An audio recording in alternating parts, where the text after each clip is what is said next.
Hello മക്കളെ, അക്ഷയ് സാറാണ്. നിങ്ങളെ പഠനം അതിഗംഭീരമായി തന്നെ നിങ്ങൾ മുന്നോട്ട് കൊണ്ടുപോകുന്നുണ്ടെന്ന് തന്നെയാണ് ഞാൻ കരുതുന്നത്.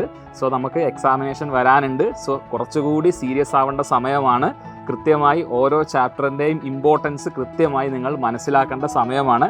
സോ ഓരോ ചാപ്റ്റേഴ്സിൻ്റെ വെയിറ്റേജ് നമുക്കൊന്ന് നോക്കാം. സോ നമ്മുടെ ബയോളജി 10th CBSE ബയോളജിയിൽ 5 ചാപ്റ്ററുകളാണ് നമുക്ക് പഠിക്കാനുള്ളത്. നിങ്ങൾക്ക് അറിയാവുന്ന പോലെ first chapter life processes, second chapter control and coordination, third chapter how do organisms reproduce, fourth chapter heredity and fifth chapter our environment.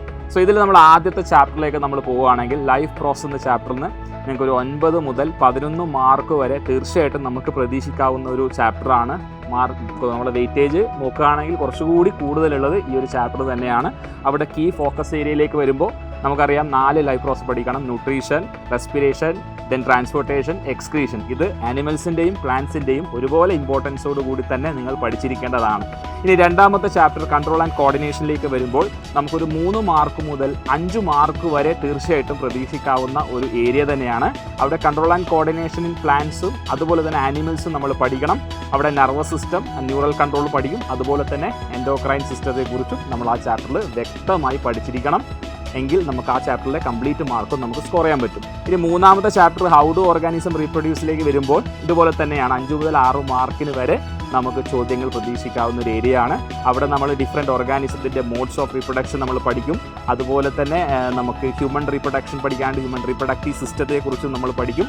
Then fertilisation, development, അങ്ങനെയുള്ള കാര്യങ്ങളൊക്കെയാണ് നമ്മൾ ആ ഒരു പർട്ടിക്കുലർ ചാപ്റ്ററിൽ നമ്മൾ ഡിസ്കസ് ചെയ്യുന്നത്. ഇനി ഹെറിഡിറ്റിയിലേക്ക് വരുമ്പോൾ നിങ്ങൾക്കറിയാം ഒരുപാട് നമുക്ക് നമ്മുടെ മെൻഡലിൻ്റെ ഗ്രിഗർ ജൊഹാൻ മെൻഡലിൻ്റെ എക്സ്പെരിമെൻ്റ് കാര്യങ്ങൾ, hybridization experiment, monohybrid, dihybrid ക്രോസിങ്ങിൻ്റെ കാര്യങ്ങൾ, ഒരുപാട് നിയമങ്ങൾ, ലോസ് നമുക്ക് പഠിക്കാനുണ്ട്. കൃത്യമായ രീതിയിൽ പഠിക്കണം. പ്ലസ് സെക്സ് ഡിറ്റർമിനേഷൻ എന്ന് പറയുന്ന ഒരു ഭാഗം കൂടി അവിടെ വരുന്നുണ്ട്. നമുക്കൊരു 5 മുതൽ 6 മാർക്ക് വരെ നമുക്ക് ഹെറിഡിറ്റി എന്ന് പറയുന്ന ചാപ്റ്ററിൽ നിന്ന് എക്സ്പെക്റ്റ് ചെയ്യാവുന്നതാണ്. ആൻഡ് ഫൈനലി അവർ എൻവിറോൺമെൻറ്റ് എന്ന് പറയുന്ന ചാപ്റ്റർ കുറച്ചുകൂടി സിമ്പിൾ ആയിട്ടുള്ള ചാപ്റ്റർ ആണെങ്കിലും അവിടെയും നമുക്ക് ഒരുപാട് കോൺസെപ്റ്റുകൾ പഠിക്കേണ്ടതായിട്ടുണ്ട്. അവിടെ നിന്ന് നമുക്കൊരു 5 മാർക്കിൻ്റെ ചോദ്യങ്ങൾ നമുക്ക് ഫൈനൽ എക്സാമിന് നമുക്ക് പ്രതീക്ഷിക്കാവുന്നതാണ്. അവിടെ നമുക്ക് ഫുഡ് ചെയിൻ, ഫുഡ് വെബ് എന്നുള്ള സെക്ഷൻ വരുന്നുണ്ട്. പിന്നെ അതുപോലെ തന്നെ പ്രൊഡ്യൂസർ, കൺസ്യൂമർ, ഡികമ്പോസേഴ്സ് എന്ന് പറയുന്ന ആ ഒരു ഏരിയ കംപ്ലീറ്റ് നമുക്ക് പഠിക്കണം. Then ozone layer depletion, waste management, ഇങ്ങനെയുള്ള പല കാര്യങ്ങളും പഠിക്കുന്ന ആ ചാപ്റ്ററിന് നമുക്ക് 5 മാർക്കിൻ്റെ ചോദ്യങ്ങൾ നമുക്ക് പ്രതീക്ഷിക്കാവുന്നതാണ്. സോ മാർക്ക് ഡിസ്ട്രിബ്യൂഷൻ്റെ കാര്യങ്ങൾ നിങ്ങൾക്ക് മനസ്സിലായി. അതിലൂടെ നമുക്ക് ഏറ്റവും കൂടുതൽ വെയിറ്റേജ് ഉള്ളത് ഫസ്റ്റ് ചാപ്റ്ററാണ് ലൈഫ് പ്രോസസ്സസ്. അത് കുറച്ചുകൂടി ലെങ്തി ആയിട്ടുള്ള ചാപ്റ്ററാണ്. കുറച്ചുകൂടി നിങ്ങൾ സമയമെടുത്ത് ഓരോ ആക്ടിവിറ്റീസ്, ആ ചാപ്റ്ററിൽ ഓരോ ആക്ടിവിറ്റീസ്, എല്ലാ കാര്യങ്ങളും കൃത്യമായി പഠിക്കേണ്ടത് അനിവാര്യമാണ്. നമുക്ക് മുന്നിലുള്ള സമയം കുറവാണ്. സമയം കടന്നു പോകുന്നത് വളരെ വേഗതയിലാണ്. നമുക്കറിയാം time and tide waits for none. സമയമൊന്നും നമുക്ക് വേണ്ടി കാത്തു നിൽക്കില്ല. സോ ഇന്ന് തന്നെ നമ്മൾ എന്ത് ചെയ്യണം? പഠിച്ചു തുടങ്ങണം. സോ കൃത്യമായ സ്ട്രാറ്റജിയോടുകൂടി നിങ്ങൾ പഠിക്കണം. നിങ്ങളുടെ കൂടെ സൈലം എന്നുമുണ്ട്.